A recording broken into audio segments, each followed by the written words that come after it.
പ്രേംലാലെ, ഇന്ത്യയുടെ തേജസ് യുദ്ധവിമാനങ്ങൾ പരാജയമാണെന്ന് വരുത്തി തീർക്കാൻ ശ്രമങ്ങൾ നടക്കുന്നതായി വാർത്തകൾ പുറത്തു വരുന്നുണ്ട്. ദുബായ് എയർ ഷോയിൽ പങ്കെടുക്കുന്ന ഇന്ത്യയുടെ തേജസ് MK-1 യുദ്ധവിമാനത്തിൽ എണ്ണ ചോർച്ചയെന്ന തരത്തിൽ സോഷ്യൽ മീഡിയയിൽ വ്യാപകമായ പ്രചാരണങ്ങളാണ് നടക്കുന്നത്. എന്നാൽ ഈ പ്രചാരണം തെറ്റാണെന്നാണ് കേന്ദ്ര സർക്കാർ പറയുന്നത്. ഘനീഭവിച്ച ജലം പുറന്തള്ളുന്ന സ്വാഭാവിക നടപടിയാണ് ഇത്തരത്തിൽ തെറ്റായി പ്രചരിച്ചതെന്ന് പ്രസ് ഇൻഫർമേഷൻ ബ്യൂറോ വ്യക്തമാക്കിയിട്ടുണ്ട്. അതായത് യുദ്ധവിമാനത്തിൽ ഗുരുതരമായ സാങ്കേതിക തകരാറുണ്ടെന്ന തരത്തിലുള്ള വിമർശനങ്ങളും വാർത്തകളും പുറത്തു വരുന്നുണ്ട്. എന്താണ് ഇതിന് പിന്നിലെ യഥാർത്ഥ വസ്തുത? തുഫയിലെ ഈ ദുബായിലെ അൽ മക്തൂം വിമാനത്താവളത്തില് നവംബർ 17 മുതൽ നവംബർ 21 വരെ, അതായത് ഇന്ന് ഈ ദുബായ് എയർ ഷോ ഇന്ന് പൂർത്തിയാവുകയാണ്. അപ്പൊ അതിൽ പങ്കെടുക്കാൻ വേണ്ടിയിട്ട് ഈ സംഘാടകരുടെ തന്നെ അഭ്യർത്ഥന പ്രകാരമാണ് ഇന്ത്യ തേജസ് വിമാനവും അതേപോലെ സൂര്യകിരൺ എന്ന് പറയുന്ന ഈ പ്രദർശന വിഭാഗത്തിൽപ്പെട്ട വ്യോമാഭ്യാസ പ്രകടനം നടത്താൻ ഉപയോഗിക്കുന്ന സൂര്യകിരൺ വിമാനങ്ങളെയും ഇന്ത്യ ദുബായ് എയർ ഷോയിലേക്ക് അയച്ചേക്കുന്നത്.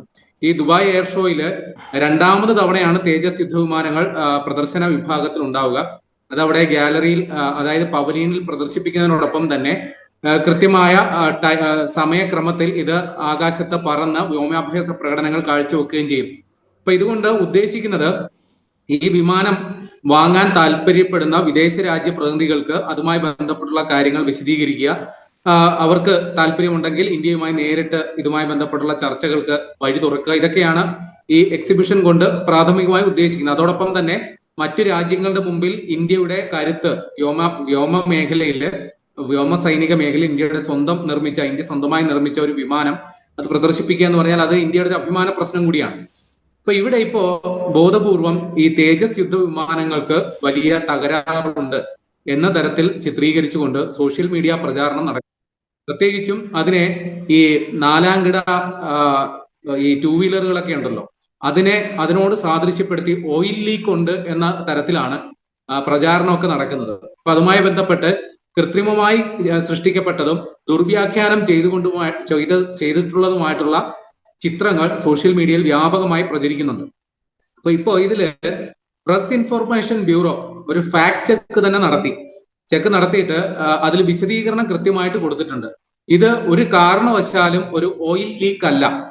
ഇപ്പൊ നമ്മൾ ഈ റോഡിൽ ഓടുന്ന ചില വാഹനങ്ങൾക്ക് ഇതേപോലെ, ഇപ്പൊ 4 സ്ട്രോക്ക് ബൈക്കുകൾക്കൊക്കെ ഇതേപോലെ ഓയിൽ ലീക്ക് ഒക്കെ നമ്മൾ കാണാറുണ്ട്. അപ്പൊ അതേപോലെ ഒരു ഓയിൽ ലീക്ക് അല്ല, ഇതൊരിക്കലും അല്ല. പകരം ഇത് സംഭവിച്ചിരിക്കുന്നത് ഈ യുദ്ധവിമാനങ്ങളുടെ ഒരു പ്രോട്ടോകോളിന്റെ ഭാഗമായിട്ട്, സാധാരണ ഒരു നടപടിക്രമങ്ങളുടെ ഭാഗമായിട്ട് ഉണ്ടാകുന്ന ഒരു പ്രവർത്തനം മാത്രമാണ് അവിടെ നടന്നിരിക്കുന്നത്. അതായത് ഇപ്പൊ ദുബായ് പോലെ വലിയ ചൂടുള്ള അന്തരീക്ഷത്തിൽ പ്രവർത്തിക്കുന്ന അല്ലെങ്കിൽ ചൂടുള്ള അന്തരീക്ഷമുള്ള ഒരു സ്ഥലത്ത് ഒരു യുദ്ധവിമാനം പറത്തുമ്പോൾ ഉറപ്പായിട്ടും അതിൽ ശീതീകരണ സംവിധാനം പ്രവർത്തിപ്പിക്കണം, അല്ലാതെ പറ്റില്ല. അതിപ്പോ ഏത് വിമാനമാണെങ്കിലും അതിനുള്ളിൽ ശീതീകരണ സംവിധാനം ഉണ്ടാകും. ഒരു യുദ്ധവിമാനമാകുമ്പോൾ തീർച്ചയായിട്ടും അതിൽ പൈലറ്റിന് ഓക്സിജൻ കിട്ടുന്നതിന് വേണ്ടിയിട്ട്, കാരണം ഇത് വളരെ ഉയർന്നു പറക്കുകയും അതിവേഗതയിൽ പറക്കുകയും ചെയ്യുന്നത് കൊണ്ട് തന്നെ ജീവവായു കിട്ടുക എന്നുള്ളത് വളരെ പ്രധാനമാണ്. അതുകൊണ്ട് തന്നെ കൃത്രിമമായി ഓക്സിജൻ സൃഷ്ടിക്കാൻ വേണ്ടി ഈ യുദ്ധവിമാനങ്ങളിൽ അതിനുള്ള സംവിധാനം ഉണ്ടാകും. അപ്പൊ അതിനൊക്കെ വേണ്ടി ഉപയോഗിക്കുന്ന എൻവയോൺമെന്റൽ control system, oxygen generating system, ഇതില് വെള്ളം അടിഞ്ഞുകൂടാനുള്ള സാധ്യതയുണ്ട്. അല്ലെങ്കിൽ അന്തരീക്ഷ ഈർപ്പം വലിയ രീതിയിൽ ശേഖരിക്കപ്പെടും. അത് വെള്ളമായിട്ട് കെട്ടിക്കിടന്ന് അത് വിമാനം താഴെ ലാൻഡ് ചെയ്ത് കഴിയുമ്പോൾ അത് ഒഴുക്കി കളയുക എന്നുള്ളത് ഒരു സാധാരണ നടപടിക്രമമാണ്. അതല്ലാണ്ട് ഏതെങ്കിലും തരത്തിലുള്ള ഓയിൽ ലീക്ക് അല്ല എന്നുള്ളതാണ് നമ്മുടെ അധികൃതർ വിശദീകരിക്കുന്നത്. അപ്പൊ ഇവിടെ ചില പാക് അനുകൂല മാധ്യമങ്ങളാണ് ഈ ഒരു പ്രചാരണത്തിന്റെ പിന്നിൽ. കാരണം തേജസ് യുദ്ധവിമാനത്തെ അത് മോശമായിട്ട് ചിത്രീകരിക്കേണ്ടത് അവരുടെ ആവശ്യമാണ്. പക്ഷെ ഇത് ഇത്തരത്തിൽ ഒരു സ്വാഭാവിക നടപടിക്രമമാണ്. അത് എല്ലാ വിമാനങ്ങൾക്കും, തേജസ് എന്നല്ല, എല്ലാ യുദ്ധവിമാനങ്ങൾക്കും ഈ പ്രോട്ടോകോൾ പാലിച്ചേ മതിയാകൂ. അതിനെ ഈ രീതിയിൽ ചിത്രീകരിക്കുന്നത് മോശമാണ്. അവിടെ ഇപ്പോ ഇതിന്റെ ചുമതലയുള്ള എയർ മാർഷൽ നർമ്മദേശ്വർ തിവാരി അദ്ദേഹം പറയുന്നത് തേജസ് യുദ്ധവിമാനങ്ങളെ സംബന്ധിച്ച് വിദേശ രാജ്യ പ്രതിനിധികളിൽ നിന്നും വലിയ മികച്ച പ്രതികരണമാണ് കിട്ടിയത്. അതായത് മിഡിൽ ഈസ്റ്റിൽ നിന്നും, ആഫ്രിക്കയിൽ നിന്നും, ലാറ്റിൻ അമേരിക്കയിൽ നിന്നും ഈ വിമാനങ്ങൾ അവർക്ക് സ്വന്തമാക്കാൻ, അതായത് ഇന്ത്യ ഇത് കയറ്റുമതി ചെയ്യാനും ഇന്ത്യ പദ്ധതി ഇടുന്നുണ്ട്. ഇത് കയറ്റുമതി ചെയ്യുന്നതിന് വേണ്ടിയിട്ടും അല്ലെങ്കിൽ ഇന്ത്യയുടെ പങ്കാളിത്തത്തോടു കൂടി ഇത് അവരവരുടെ രാജ്യങ്ങളിൽ ഇത് വികസിപ്പിക്കുന്നതിനും വേണ്ടിയിട്ടും ഉള്ള താല്പര്യങ്ങൾ പല വിദേശ രാജ്യ പ്രതിനിധികളും അറിയിച്ചതായിട്ടാണ് വിവരം. ഇപ്പൊ തേജസിനെ സംബന്ധിച്ച് ഇന്ത്യയിലും ഒരു സുപ്രധാന സംഭവം ഈ അടുത്ത ദിവസം ഉണ്ടായി. അതായത് ഇന്ത്യ തേജസ് വിമാനങ്ങളുടെ 2ാം പതിപ്പ് തേജസ് MK2 എന്ന് പറയുന്ന സീരീസിന്റെ നിർമ്മാണവുമായി ബന്ധപ്പെട്ടുള്ള നടപടികൾ ദ്രുതഗതിയിലാക്കാനായിട്ട് ഹിന്ദുസ്ഥാൻ എയറോനോട്ടിക്സ് ലിമിറ്റഡ് തീരുമാനിച്ചിട്ടുണ്ട്. അപ്പൊ അതിനു വേണ്ടിയിട്ട് ഇപ്പൊ നിലവിലുള്ളത് നമുക്ക് തേജസ് MK1 ആണ്. ആദ്യ ഘട്ട സീരീസിലുള്ള വിമാനങ്ങളാണ് ഇപ്പോൾ ഉള്ളത്. അപ്പൊ അത്തരത്തിലുള്ള MK1 സീരീസിൽപ്പെട്ട ഒരു 180 വിമാനങ്ങൾ നമുക്ക് വ്യോമസേനയ്ക്ക് നിർമ്മിച്ച് നൽകാനുണ്ട് നിലവിൽ. അപ്പൊ ഇതിന്റെ കരാർ ഏറ്റെടുത്തിട്ട് സമയബന്ധിതമായി പൂർത്തിയാക്കാൻ ഹിന്ദുസ്ഥാൻ എയറോനോട്ടിക്സ് ലിമിറ്റഡിന് സാധിച്ചിട്ടില്ല. അതിന് ഈ വിമാന എഞ്ചിൻ സമയത്തിന് കിട്ടാതിരുന്നതിന്റെ ഒരു പ്രശ്നമുണ്ട്. അപ്പൊ ഇപ്പോ ആ നിർമ്മാണം ദ്രുതഗതിയിൽ നടക്കുകയാണ്. വർഷം 24 തേജസ് വിമാനങ്ങൾ എന്ന കണക്കില് പൂർത്തിയായിക്കൊണ്ടിരിക്കുന്നു. അപ്പൊ ഈ 1ാം ഘട്ട സീരീസ് MK1 എന്ന് പറയുന്ന സീരീസിന്റെ നിർമ്മാണ പ്രവർത്തനങ്ങൾ 2033 പൂർത്തിയാകും. അതായത് 180 വിമാനങ്ങൾ 24 വിമാനങ്ങൾ ഒരു വർഷം എന്ന കണക്കിലാണ് ഇത് പറയുന്നത്.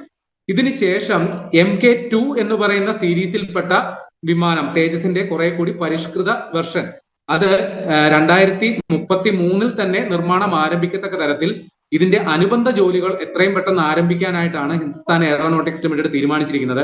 നിലവിൽ MK1 നിർമ്മാണം നടക്കുന്ന 3 പ്രൊഡക്ഷൻ യൂണിറ്റിനെ തന്നെ MK2 വേണ്ടി പരിവർത്തനപ്പെടുത്താനും തീരുമാനമായിട്ടുണ്ട്.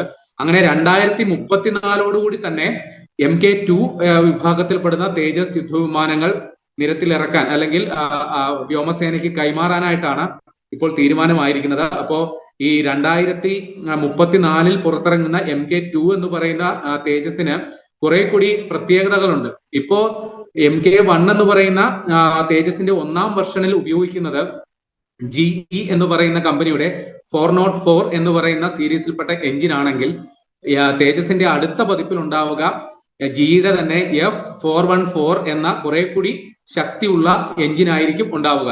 കൂടാതെ ഇന്ത്യ സ്വന്തമായി വികസിപ്പിച്ചെടുത്ത എയ്സ എന്ന് പറയുന്ന ഒരു റഡാർ സംവിധാനം പുതിയ തേജസിൽ ഉണ്ടാവും. അപ്പൊ തേജസിനെ സംബന്ധിച്ച് ഇന്ത്യക്ക് ശുഭപ്രതീക്ഷ തന്നെയാണുള്ളത്. പക്ഷെ ആ ശുഭപ്രതീക്ഷ മറ്റു പലരുടെയും സ്വസ്ഥത കെടുത്തുന്നുണ്ട്. അതിന്റെ പേരിലാണ് തേജസിനെതിരെ ഇത്തരം വ്യാജ പ്രചാരണങ്ങൾ ഉണ്ടാകുന്നത്.